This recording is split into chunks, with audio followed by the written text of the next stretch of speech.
Hello friends, welcome to ISS platform. आज है 25 of August and 25 of August के करेंगे हम करंट अफेयर की एमसीक्यू। लेक्चर स्टार्ट करने से पहले मैं आपको जैसे बार बार बता रहा हूं कि मेरी इंडियन पॉलिटी के बैच पूरे कंप्लीट हो चुके हैं। व्हाट आई मीन्स, मैंने 50 लेक्चर आपको पूरे कंप्लीट कर दिए हैं। अब देखना कैसे है, आपको इस चैनल को खोलना है। इस चैनल में प्लेलिस्ट में जाओगे तो आपको एक इंडियन पॉलिटी का फोल्डर दिखेगा, उसमें 50 लेक्चर मिल जाएंगे। पूरी इंडियन पॉलिटी आपकी स्ट्रांग हो जाएगी, स्टार्टिंग से देख लेना। देन आफ्टर इंडियन इकोनॉमी मैंने 80% कंप्लीट कर दिया है। अब वो भी ऐसे ही मिलेगी, आपको प्लेलिस्ट में जाना पड़ेगा। प्लेलिस्ट में आपको इंडियन इकोनॉमी का फोल्डर मिलेगा, उसमें आपको 14 लेक्चर मिलेंगे इंडियन इकोनॉमी के।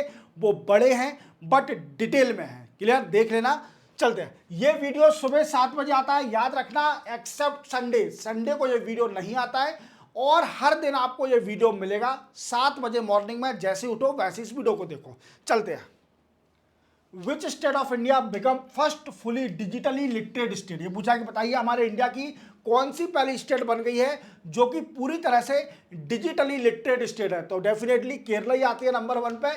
केरला ही पूरी डिजिटली लिटरेट स्टेट बन गई है। अगर रेशो देखा जाए तो 99.98% population of the Kerala are digitally literate. देख रहे हो, तो केरला एक ऐसी स्टेट है जो डिजिटल लिटरेट है। पर डिजिटल लिटरेट होता क्या है, क्वेश्चन ये बनता है। देखो, जैसे आप जानते हो डिजिटल डिवाइड क्या होता है। डिजिटल डिवाइड ये क्या है सर। देखो, कुछ लोग बाग रूरल एरिया के होते हैं, वो नेट चलाना नहीं जानते। और अर्बन एरिया के लोग बाग या विशेष से अर्बन एरिया में कई सारे लोग बाग हैं जो नेट को यूज करना नहीं जानते, डिजिटली एक्सेसिबल नहीं है। तो क्या है कि डिजिटल डिवाइड यही कहलाता है कि कुछ लोग बाग डिजिटली इंटरनेट को एक्सेस कर सकते हैं और कुछ लोग बाग डिजिटल टेक्नोलॉजी को यूज नहीं कर सकते। तो क्या है, उनमें डिवाइड है। अब इसी को ब्रिज करने के लिए, क्या करने के लिए, इसी को खत्म करने के लिए कि हर आदमी डिजिटली लिटरेट हो सके, डिजिटली एम्पावर्ड हो सके, तो केरला ऐसी पहली स्टेट बन गई जिसमें 99.98% population of the Kerala are digitally literate. Clear. तो चलते हैं, very very important question. Who lead 2 panel setup by government for implementing next generation reform and advance Viksit Bharat गोल। देखो, ये पूछा कि बताइए, अभी गवर्नमेंट ने 2 पैनल सेटअप करे हैं। 2 पैनल सेटअप क्यों करे हैं? एक तो इनका टारगेट है कि नेक्स्ट जनरेशन रिफॉर्म के लिए, और दूसरा टारगेट है जो 2047 में इंडिया का टारगेट है कि विकसित भारत बनना है, उसको अचीव करना है। क्लियर, समझे। अब ये राजीव गौबा दोनों पैनल को हेड करेंगे। अब ये है क्या, देखो, आपको मैंने एक वीडियो बनाया था, आपको याद हो, इंडिपेंडेंस डे के मोदी साहब की स्पीच के बारे में। अगर वो आपने नहीं देखा है तो you committed biggest mistake of your preparation of your life. Clear. तो क्या है कि उस वीडियो को देख लीजिए, उसमें एक पॉइंट था नेक्स्ट जनरेशन रिफॉर्म। क्या है कि हमारे इंडिया में कई सारे कानून, लॉ, पॉलिसी, प्रोग्राम ऐसे हैं जो कॉलोनियल टाइम से चले आ रहे हैं। बट अगर एट प्रेजेंट की बात की जाए तो ये वर्ल्ड क्या है, आर्टिफिशियल इंटेलिजेंस वर्ल्ड है, टेक्नोलॉजी वर्ल्ड है। और इस हिसाब से इनको एडजस्ट करने के लिए क्या है कि गवर्नमेंट चाहती है कि सारे कानून चेंज हो सके इकोनॉमिकली, और लेजिस्लेटिव जितने भी पॉलिसी प्रोग्राम है वो सारे चेंज हो सकें एज पर the environment of 21st century. Clear. तो इसी को करने के लिए क्या है, राजीव गौबा जो कि एक पैनल बनाया है, और दूसरा पैनल जो कि 2047 में हमारा देश डेवलप कंट्री हो जाएगा। क्या है, विकसित भारत हो जाएगा after achieving the 100 year of independence. 100 साल इंडिपेंडेंस के होते हो 2047 में हमारा देश विकसित भारत हो पाएगा।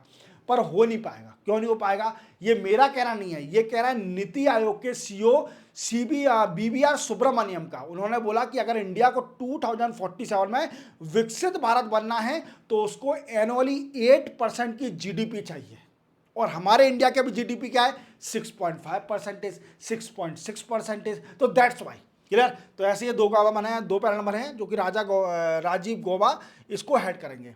Who has been appointed as USA ambassador to India and special envoy for South and Central Area। ये पूछा कि बताइए किसको अपॉइंट किया गया है as a USA ambassador to India के लिए और special envoy for south and central area. तो अभी डोनाल्ड ट्रम्प ने सर्जियो गोर को अपॉइंट कर दिया है इंडिया के लिए। अब देखते हैं ये कितना काम करते हैं, क्या बायलैटरल ट्रेड एग्रीमेंट को बात करा सकते हैं इवन जो अभी टैरिफ लगा है एडिशनल 25%, इसको रिजॉल्व करवा सकते हैं इंडिया और यूएसए के बीच में, वो इन पर डिपेंड करता है, इनकी इंटेलिजेंसी पे।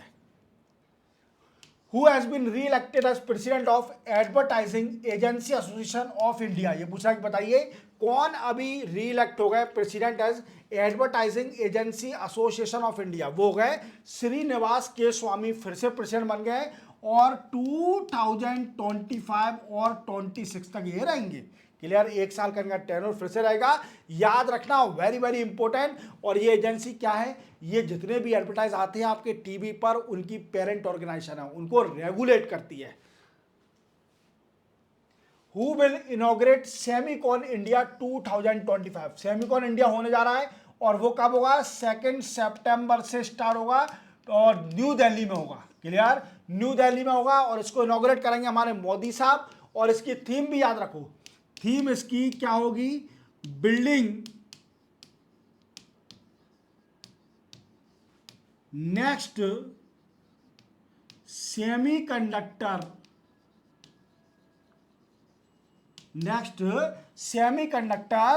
Power house. क्या है? Building next semiconductor power house. जैसे आप जानते हो कि हमारी इंडिया बड़ा प्रयास कर रही है सेमीकंडक्टर टेक्नोलॉजी को बनाने के लिए, इंडिजिनस करने के लिए, क्योंकि हमें सेमीकंडक्टर और कई सारी चीज़ें जो चिप होती है, मेमोरी कार्ड होती है, वो हमें कहाँ से मंगवाने पड़ते हैं? साउथ ईस्ट एशियन कंट्री से, जैसे ताइवान है, चाइना है, यहाँ से मंगवाने पड़ते हैं। बट इंडिया अब फोकस कर रही है सेल्फ रिलायंस पर। किस पर? आत्मनिर्भर पर। तो इसलिए क्या है, सेमीकंडक्टर ये कॉन्फ्रेंस होगी। क्लियर, नेक्स्ट वाली, which days of the national space day 2025? पूछा कि बताइए नेशनल स्पेस डे 2025 किस दिन होता है? तो 23 अगस्त को हर साल हम नेशनल स्पेस डे ऑब्जर्व करते हैं, सेलिब्रेट करते हैं, क्योंकि देखो हमारी इंडिया ना बड़ा प्रोग्रेस करी है स्पेस में और ISRO is one of the best space organisation in the world. Clear, इस बार थीम भी याद रखना, 2025 की थीम है Aryabhata to Gaganyaan. Aryabhata to Gaganyaan, ancient wisdom to infinite possibility. देखो जैसे आप जानते हो कि हमारी इंडिया ने सबसे पहले आर्यभट्ट स्पेस जो सैटेलाइट है इसको लॉन्च किया था। किसके जरिए? रशिया के रॉकेट के जरिए। रशिया का रॉकेट था, उसका यूज करके हमने यूएसआर का, सॉरी रशिया तो उस टाइम थी नहीं, यूएसएसआर थी, 1975 में आर्यभट्ट लॉन्च करी गई थी। तो यूएसए का, वी कैन से यूएसए नहीं, यूएसएसआर का हमने रॉकेट यूज करा था और आर्यभट्ट सैटेलाइट को लॉन्च किया था, सबसे पहली सैटेलाइट। फिर इसके बाद हम आज कितने आगे हो गए? 2025 में सिर्फ 50 साल के अंदर हम पे इतनी सैटेलाइट है, इवन इसरो का रोड मैप भी आ गया है 2047, जिसमें बोला है कि आने वाले 15 साल में हम 150 सैटेलाइट लॉन्च करेंगे। कितनी? 150 सैटेलाइट, 150 सैटेलाइट लॉन्च कर देंगे आने वाले 15 साल में। इवन जो फ्यूचर के प्लान हैं वो सारे गिना है, even navigation, earth observation satellite, communication satellite, सारी तरह की सैटेलाइट बनी जाएंगी हमारे इंडिया में। और थीम याद रखना, और गगनयान जैसे आप जानते हो क्रू मेंबर जाएंगे कहाँ पर? मून पर रिसर्च करने। India and which country company saffron will develop jointly 120 kilo Newton jet engine for India 5th generation AMCA। AMCA क्या है? AMCA क्या है? Advance medium combat aircraft. Advance medium combat aircraft, fighter aircraft, इसके लिए engine बनाएगी India और France की एक कंपनी है सेफ्रॉन। क्लियर, ये दोनों मिलके इंजन बनाएंगी। क्लियर, को प्रोडक्शन करेंगे, याद रखना, प्रोडक्शन नहीं, को प्रोडक्शन, और टेक्नोलॉजी भी ट्रांसफर होगी।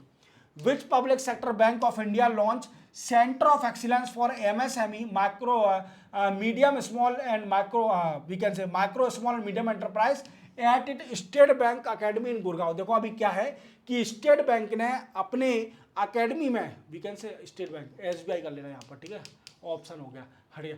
तो एसबीआई ने अभी सेंटर ऑफ एक्सीलेंस खोला है एमएसएमई के लिए अपने स्टेट बैंक अकेडमी में गुड़गांव में।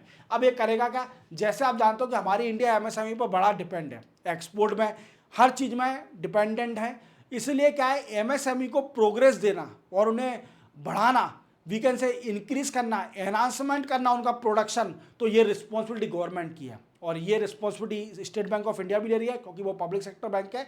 अच्छी बात है, इनोवेशन करेगी, स्टार्टअप के लिए वी कैन से सजेशन देगी, असिस्टेंस देगी, तो बड़ी अच्छी बात है। सेंटर ऑफ एक्सीलेंस खुला है हमारे इंडिया में स्टेट बैंक ऑफ इंडिया ने। Which country has been elected as a chairman of executive board of Asia Pacific institute for broadcasting development. बड़ी खुशी की बात है कि हमारी इंडिया अब इलेक्ट हो गई है chairman of executive board of Asia Pacific institute for broadcasting development की। याद रखना इंपॉर्टेंट क्वेश्चन है, इंडिया इलेक्ट हो गई है। तो इसी के साथ ये भी लेक्चर 25 ऑफ अगस्त के लेक्चर आपका एमसीक्यू का लेक्चर कंप्लीट होता है। चैनल को सब्सक्राइब और बेल आइकन प्रेस करना भूलना। और इसी के साथ अब इंडियन पॉलिटी के पूरे लेक्चर देख लो, इंडियन इकोनॉमी के भी पूरे लेक्चर देख लो, जिससे आपकी इंडियन इकोनॉमी और इंडियन पॉलिटी कहीं भी नहीं जाए एक भी क्वेश्चन, ये मेरी गारंटी है। क्लियर, मिलते हैं हम कल, तब तक के लिए जय हिंद।